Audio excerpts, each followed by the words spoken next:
Hey guys, this is Van.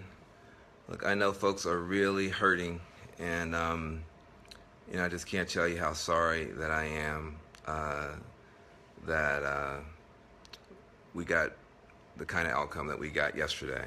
I'm not even going to mention his name, um, but people have been reaching out to me all day, wanting some counsel, feedback, guidance, just kind of what I'm thinking.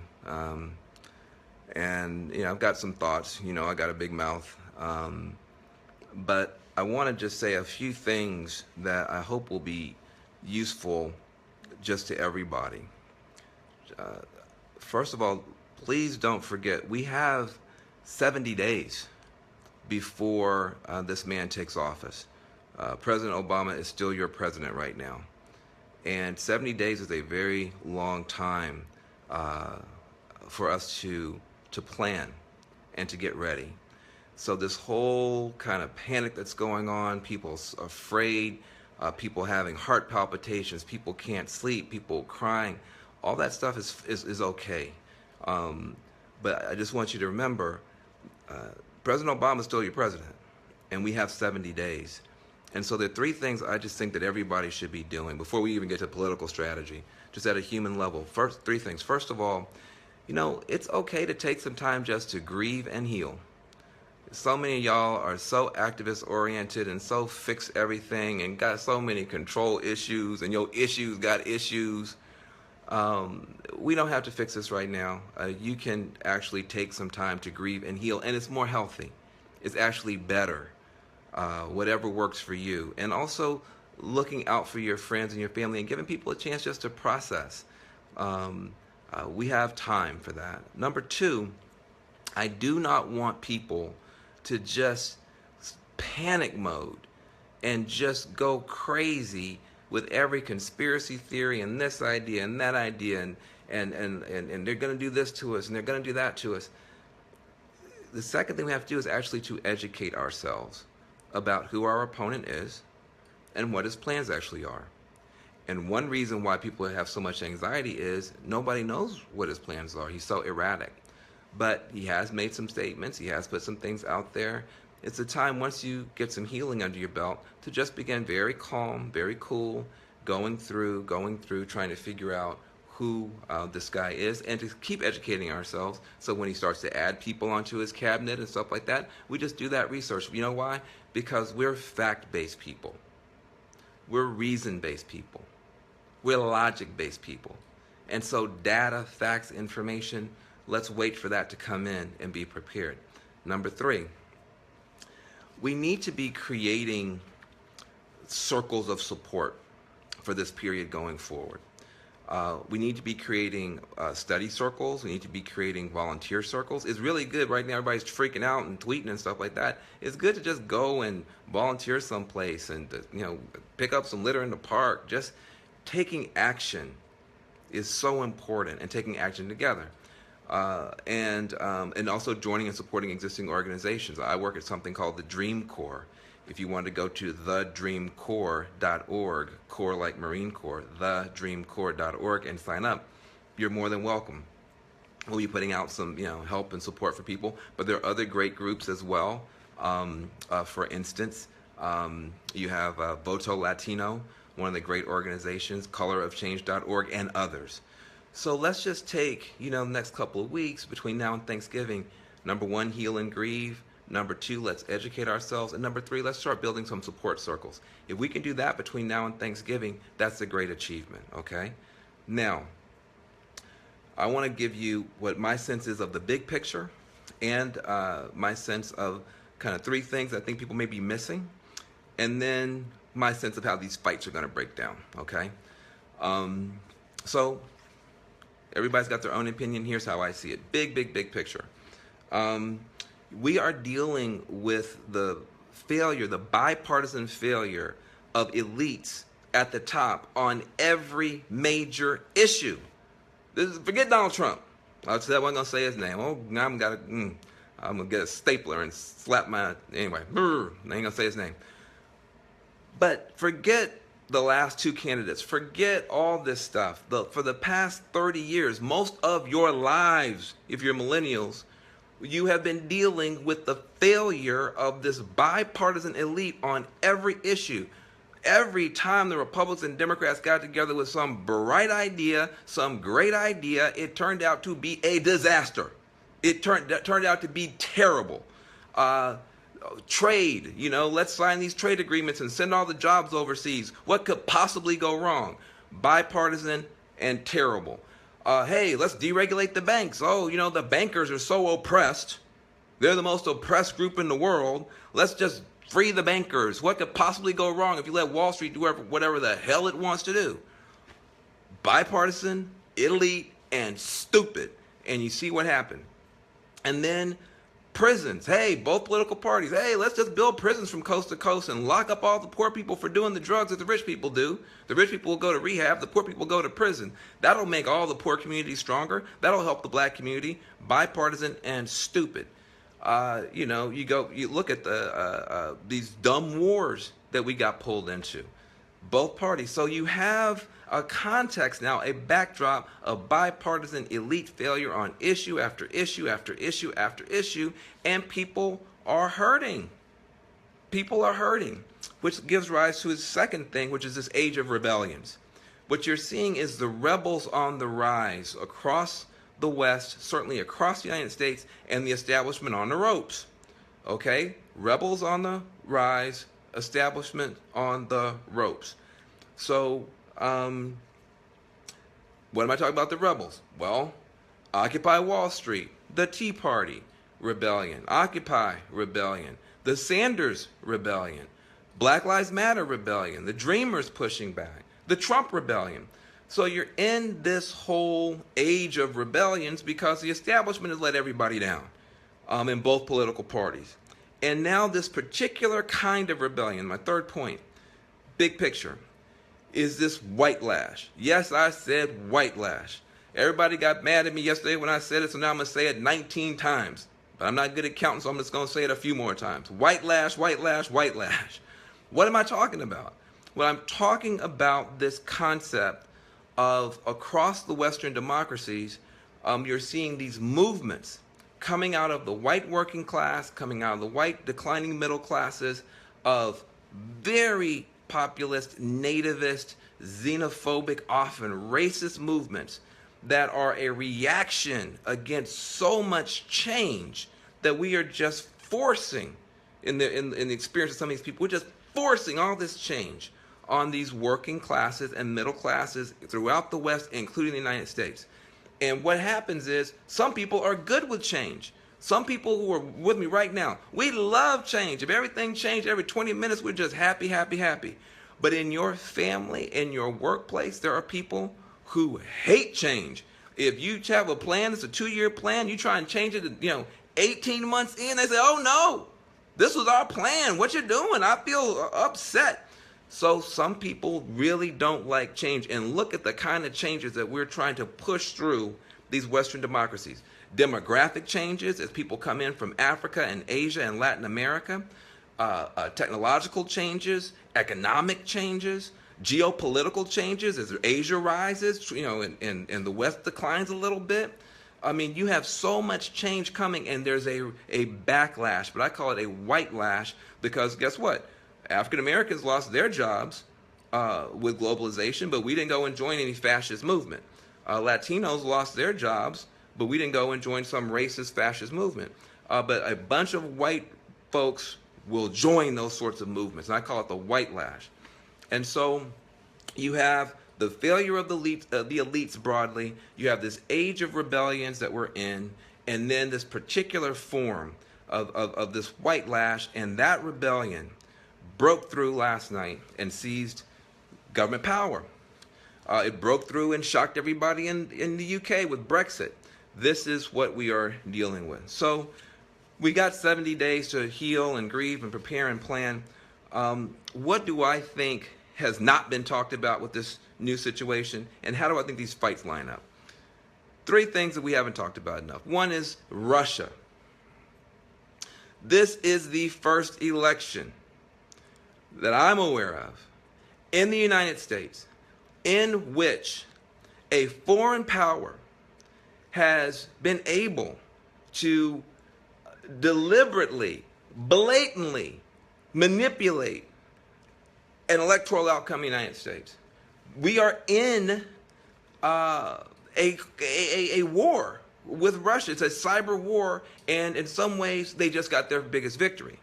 This is not just the white lash. This white lash is in alliance with an authoritarian government in Russia that is our enemy, that did not hack Donald Trump's emails, because Lord knows what would have been in Donald Trump's emails. They didn't hack Donald Trump's emails. They didn't hack Pence's emails. They hacked the DNC emails and Hillary Clinton's emails. So you're dealing with a situation where the Russians have now set a precedent that they can influence our elections. Why wouldn't the Chinese do it the next time? And the Chinese might hack the Republicans. And then you have the Chinese and the Russians fighting each other through the course of our elections. This has not been discussed at all. Now, the patriotic party of the Republicans is happy to have been assisted in their rise by our enemy? Interesting. Number two, the Democrats, say what you want to about the candidate, spent their money in a completely stupid and foolish way. They burned through about $1 billion, and the $1 billion they burned through didn't go to build up grassroots organizations, didn't go to help African Americans and Latinos and Native Americans and Asian Americans and young women's organizations and millennial organizations and all the organizations that you guys are mostly a part of or care about.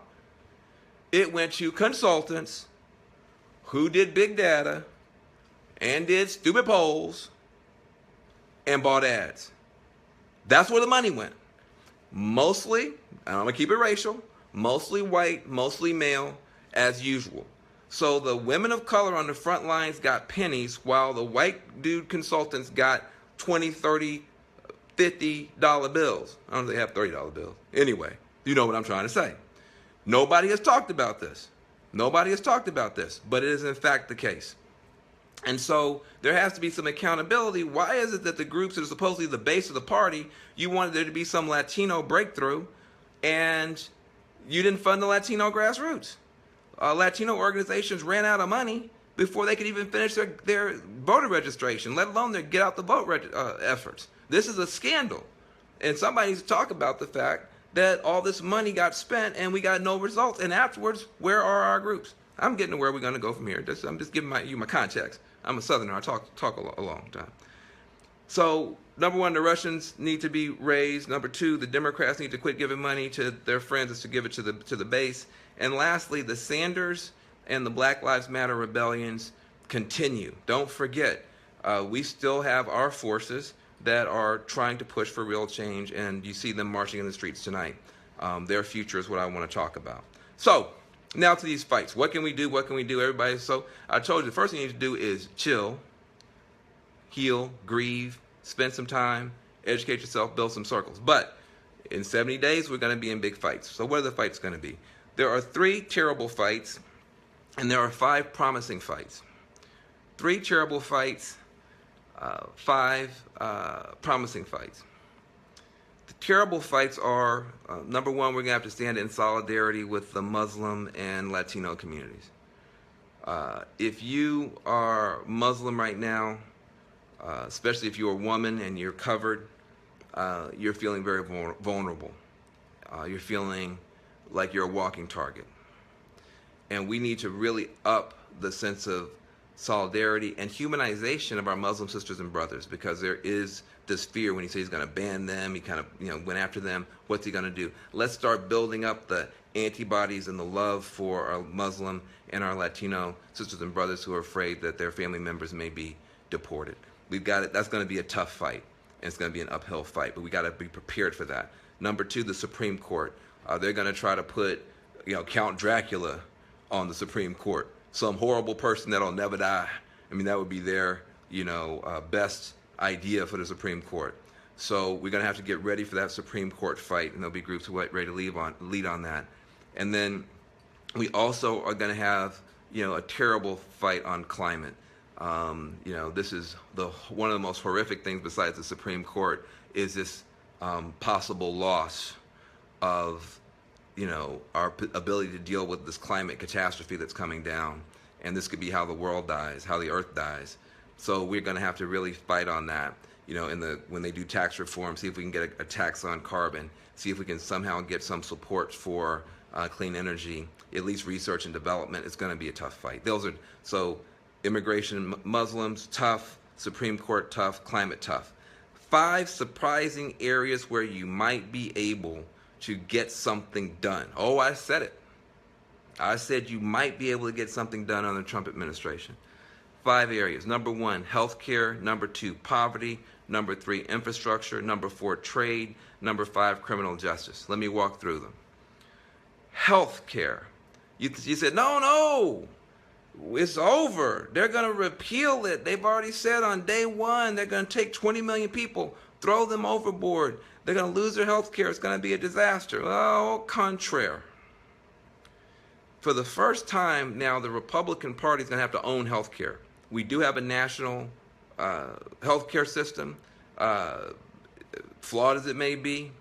And if they're going to either dismantle it or fix it or nix it, they're going to have to own that. And that actually creates an opportunity for us to have a real dialogue. Those of us who want single payer, you're not going to win that fight. But there may be fights that can be won. And the fact that they can't now point to Obama and blame him for all the rate increases and everything else that happens means that they may have to get more constructive. And we need to be very clear, second to single payer, what are the fixes that we want? Where will the hammer fall? Where can we begin to mobilize people and put pressure on Congress people, especially loudmouth, big-mouth Republican Congress people who are talking all this crap and have people in their districts that will have to go without health care if they succeed. They're just begging for it. That's them bending over and saying, please kick me on health care. So we may be able to get something done there. Number 2, poverty. Let's not forget that Paul Ryan, who's likely to stay the Speaker of the House, is very concerned about poverty. He wants to be the new Jack Kemp. Now, I don't like all of his ideas, but I like his attitude. And don't forget that Donald Trump, at least on the campaign trail, said over and over again what he's going to do to help poor black people, because only poor people in the country apparently are black, and all the black people are poor. But anyway, he said it, and he put it in writing, that he was going to be the guy who was going to bring these urban communities up and spend all this money, blah, blah, blah, blah, blah, blah. All right, well, you said it. Now, do it. There's an opportunity, especially for racial justice, social justice, anti-poverty folks, to begin to say, all right, you want to be Mr. Poverty, Mr. Speaker of the House? You want to be Mr. Uplift the Ghetto? He said that. He did say that. Uplift the ghetto, Mr. Trump, Mr. President Trump? Well, good. Let's make that happen. And there could be some openings there. Number 3, infrastructure. He says, look, he's promised these working class white folk a whole bunch of jobs. There's no way for them to get the jobs without the big infrastructure stuff that he's talking about. What's infrastructure? Bridges, roads, tunnels, sewers, all that kind of stuff, airports. He wants to spend a whole bunch of money to do that stuff. How he's going to pay for it, he has no idea. It's sad, but he wants to do it. So that could be useful, making sure that the infrastructure goes in communities that we care about, that we get the jobs, that we get the contract. That's a front on which we can begin to argue and try to deal. 4th is trade. He will probably kill the TPP. I'm a left-wing Democrat. That makes me very, very happy. Figuring out where we go on trade, how we go on trade. The left wing of my party and the kind of populist wing of his party probably have a lot in common.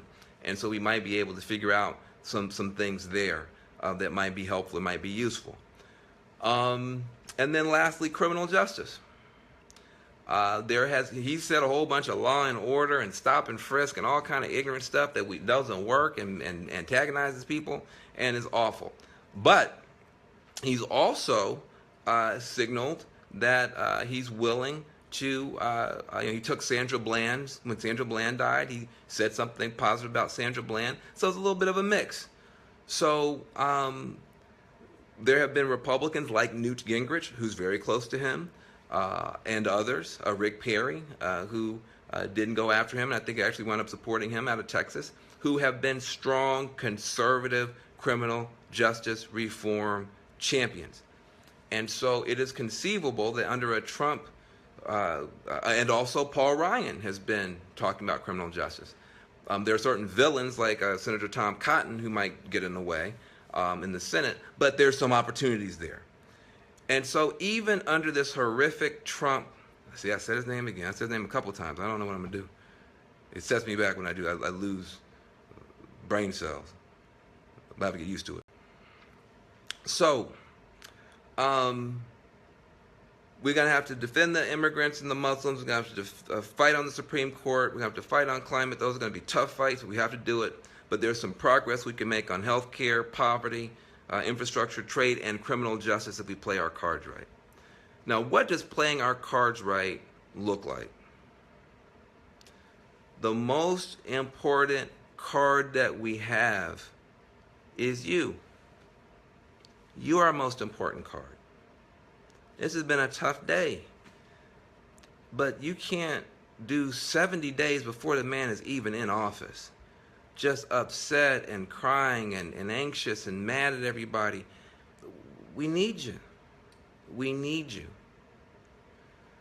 So, you can turn the TV off. It ain't going to be nothing that you miss. You can turn the radio off. You can stop going online. You can binge watch some stuff. You can go exercise. You can do whatever you need to do. Get some cuddles in. Get some snuggles in. And heal a little bit. And grieve a little bit. And then from an authentic place, not pushing, we gotta do. That's, we gotta do. I gotta do this. It's gonna give you a bunch of doo-doo. Okay, we're not trying to do doo-doo. Okay, we want you to be, right? And be connected to who you are and why you care so much and why you love folks so much. We want you to be deeply grounded, deeply connected, so we can make wise decisions going forward. This man has made a whole bunch of promises he cannot keep. At some point, all those people who he's gotten whipped up against us and for him are going to look at him real funny because he cannot deliver on those promises. But maybe we can. Maybe we can. And so, look, I'm tired. I haven't had much sleep the past 48 hours. So I'm going to get off social media. I'm going to drink some water. I'm going to eat a salad. And I'm going to take myself to sleep. And I would encourage you guys, at least here on the East Coast, to do the same thing. We have gotten through worse than this. We have faced tougher enemies than this. Not me and you, but our grandparents, our great-grandparents, all through the ages. And we'll get through this too. Night, everybody.